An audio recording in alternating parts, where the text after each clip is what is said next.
I'm here, Mr. Hackett's here. We're in the full guard. One, thank you all for who all showed up, and Jeremy for stepping up last week. I had 104 fever during class last week, so definitely didn't need to be here. This week we're going to go over pretty simple sweep, just a scissor sweep, and we're going to go off into some options from that. I'm going to show it gi heavy right now. No gi is very basic. Instead of a cuff grip, it's a wrist grip and a collar tie as opposed to a collar grip. So not that much different, but we're here. I'm going to set a good collar grip. I don't want to be all the way back into his tag. I don't want to be super low. I want to have that collarbone grip that we talk about all the time where I set my pinky right on his collarbone. And I'm going to grip across with my dominant hand being in the air. Reason for this is going to be more evident as we move forward, but that's going to be an important detail. My other same side hand is going to grab his wrist with the wrist grip of my choice. I don't care if it's cuff, pistol, or reverse.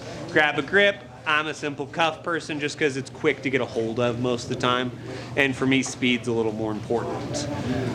Once we're here, I'm going to look to pull James forward and get him off balance, right? Because naturally, as I do that, James is going to try to posture up here a little bit, and I'm going to open my guard towards that arm I have trapped here. And I'm going to look to stretch James as much as I can. All right? So I'm looking to create that distance, pulling him forward with my grips, keeping him back with my feet, right? As soon as we get here, my bottom leg, I'm going to look to kind of almost like a skipping rock, skip, and I'm going to try to scoop that leg. My top leg, I'm going to look to kick him in his armpit, and I'm going to look to pull both of these across my body here. So I'm here, I kick, kick, pull. So I'm here with James. Turn this way. I'm moving and I'm grooving with him. Boom, I create that space and I stretch him out. As soon as I'm comfortable, I cup, kick, pull. Follow him up. Your goal is to follow him up with the arm. That's the ideal world we all don't live in, right? Your goal is to land on top for the most part, but if you can get to here, we're going to transition into the arm bar next. That's ideal. So I'm here with James, fighting, doing things, hiding this collar grip as much as I can, trying to get this arm across, because if he lets me have this collar grip in this arm, I can just take the arm bar. But a lot of people are going to start dropping that elbow back, boom. That's where I look to stretch him out. I like to just drive my knee through his sternum here and put my bottom leg foot to the hip here. Controls that distance, makes it really hard for him to start passing because he only has one free hand. As soon as I feel comfortable, I'm going to pull forward, follow up into that mounted position. Questions on this? Very simple motion, not a very easy to execute motion. No questions on that. All right, one more time for posterity's sake, and then we'll go. Watch you all jack it up for fun. Boom, we set a grip, set a grip. I'm here, I'm looking to break posture, get James off balance using my legs and my hands. I create the space to that open guard, foot to hip, sternum to chest. Scooping right at the bottom of his knee, kicking right into the armpit, pulling both of these forward and across as much as we can. Boom. I like to post this foot and step up into this combat mount. Great for if you're going to start transitioning, doing other uncivilized things, start from there. All right. Driller out. 1, 2, 3. Couple things. So I'm here. A lot of you guys, when we get here, aren't really sure where this knee's going. You don't have to put this foot quite on the hip, but I'm looking to keep that knee in his chest. A lot of you guys kind of have it either way over here or like way down here. I'm trying to kind of keep it at that 45 from that hip to the shoulder line. So that way I can stretch him and keep him based out. Because he's naturally going to try to mess with that leg. His hand on this side is attached to something, like I have it engaged. So he's going to start fighting that leg naturally. That's the leg that makes the most sense. So he's going to start to engage there. So if you kind of have a limp noodle leg, you're going to get pressure passed here. You have to put that through their chest.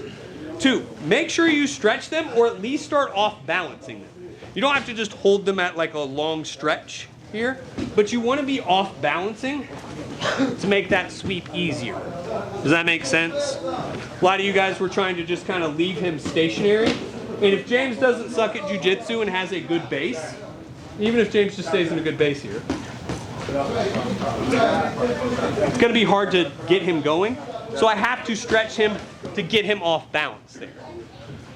I have to get him moving, get him stretched so that way he's off balance to set up the sweep. If I just chop my feet at James's leg while he's based, I'm a pretty strong kid, but don't matter, right? You have to get him off balance, have to get him moving, have to get going to set that sweep up. Does that make sense, guys? Yes, sir. All right, part 2 of this is just the natural progression to take that top. And I'm going to show you 2 attacks from it, just kind of as a 1-2 punch.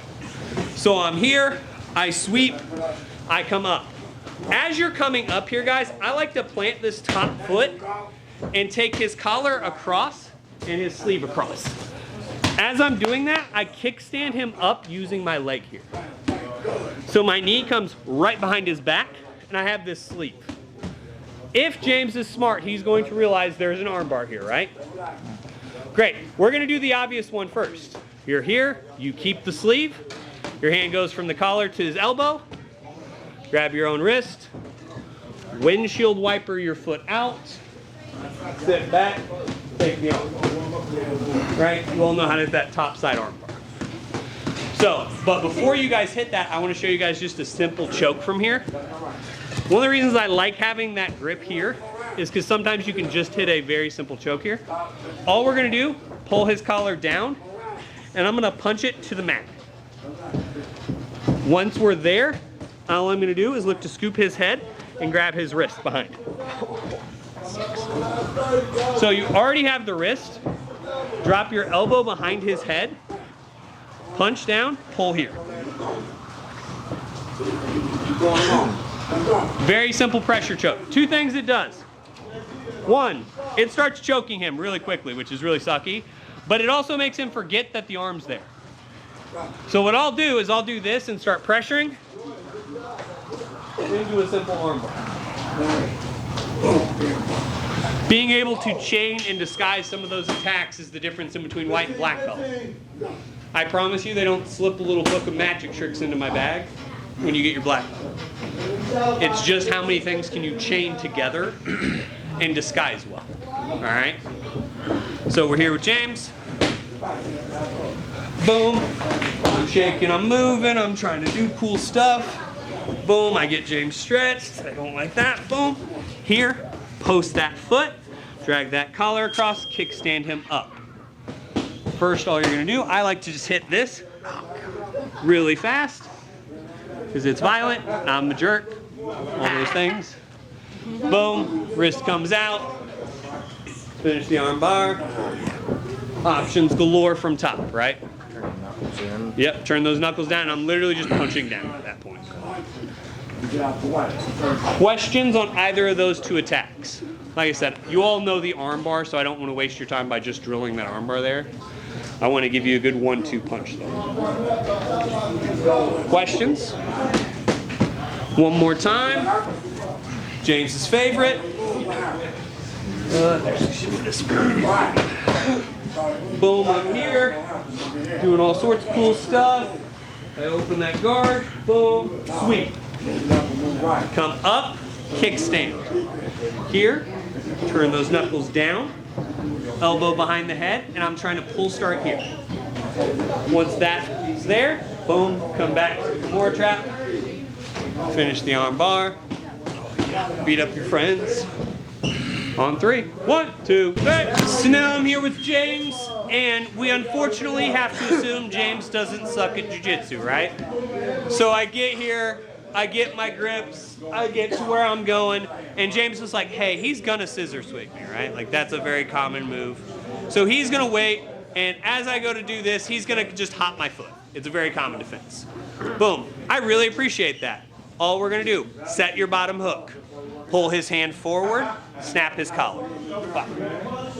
As soon as that hand snaps, sit yourself up. Here. Duck that. Can I see your top detail on that? From like, once you set up, can I see you do that? Yeah. So we're here. Oh. Boom. I'm trying to shift here. Boom. I go here. He jumps that. I'm going to set the hook and get my feet down. But the first thing I'm going to try to do is set his hand. Because I want him to have that strong base. Because it's natural for him to want a base here after I just tried to sweep. My hand's going to snap the collar down and around. I want my elbow to go high here. My hand, as I sit up, is going to snap behind his head and look for my elbow. I'm going to let this hand go so that James doesn't die while I talk. I'm here. My hand is not just sneaking through, it's through and back. So I'm That's where here. you finish it. That's where you get an instant tap rather than Holding it, yeah. And finally tap. Okay. So when I'm here, the big thing is getting that snap right, because James is in trouble right now.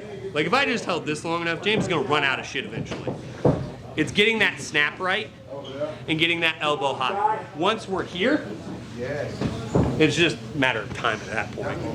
You kind of have your elbow high enough then with that snap down. You really just run through and then, okay. Yeah, because what I'm looking for when I go to this collar snap, so my hand's already in the right spot for this choke. I'm just transitioning off that failed sweep. So I'm here, my hand snaps down, I run my thumb under his neck, and then I go wrist high, wrist in, elbow high. Because what I'm looking for, collar's gonna get air, collar's gonna get the blood, my wrist is gonna get the blood on the other side, my hand's coming behind for the reinforcement. So now I have 3 for 3. This is a tight choke instantly. And you can get it quick off the transition here. We'll let James breathe for a second. But the goal of this choke is to catch him in transition when he thinks he's blocked the sweep. There's no sweeter moment in jiu-jitsu than when someone thinks they stopped something and then you choke them immediately for their hubris. I feel no better joy than when I feel you guys like get that excitement moment of like, oh my God, I'm passing his guard, or oh my God, I stopped that, and then I choke you. That is my cocaine. If I could bottle that feeling, it would be very addictive. So when I'm here, oh man, I'm gonna definitely sweep James. Bop. Post that hand, snap his collar, swim. Wave to mom. All right. Questions on this one? Like I said, if you're not getting this, it's in your snap. Your hand's too deep, your hand's too shallow, you're not getting your wrist into position. That's where 90% of this choke is. The last 10% is swimming the hand. That's for show. That's because you got to have something behind him to finish. But 90% of your choke is in that snap. Get that right first. The rest of it's pretty easy to figure out. On your half guard hook, once you lock that in, are you pulling with it up? Like, are you using that to pull yourself up, or are you just making sure they don't pass it? Making sure I don't give them the cheap pass more than anything. So like when I'm here, boom, he does that. I'm just setting my hook so that I have attachment here. And then boom, I'm here. It's more in the, I need to attack here. I'm not really trying to play half guard. I might be using it a little bit to give me that bottom leverage to sit up. That plus the snap gives me the leverage to sit up. And then you dive that choke. So you kind of use your snap a little bit to set up, and then as you're going, boom, then I'm up. Yes. Okay. All right. And for those of you who felt this choke, it's awful in a hurry. It's terrible. That's why I love it. So go choke each other. 1, 2, 3. So as we talk all the time, jiu-jitsu's counter to the counter until somebody dies, right? So I get here, I do cool stuff. I come here, I go to sweep, and James jumps over, but I'm like, hey, that's really rude of you. So boom, I re-stretch. All we're gonna do, instead of trying to scoop that leg out, because James is pretty smart, all I'm gonna do is I'm gonna kick the leg out. I wanna put the arch of my foot right on the front of his knee. And I'm gonna kick him direct back at a 45. Bop. Oh, yeah. Same finish. Oh, shit. Hey. Don't counter me. My options get more violent the more down the chain I get. So I'm here, boom. I go here. I don't like that. I re-switch. Kick that way. Same pull, same kick, top side. Boom. Follow it over. Hit that same choke. Hit the same arm bar. Advancing. 90% the same move. You're just being able to re-attack. The nice part is, if you get some of these down, you can hit these in transition. Here, boom, that doesn't work. That doesn't work. Great, that works. Oh, that didn't work. Boom, let's go back. Boom, that works. Chain those attacks together. All right. Questions on this one? Like I said, 90% the same move. Just instead of kicking the leg out with kind of an arcing kick, push his foot out. All right. Driller out. 1, 2, 3.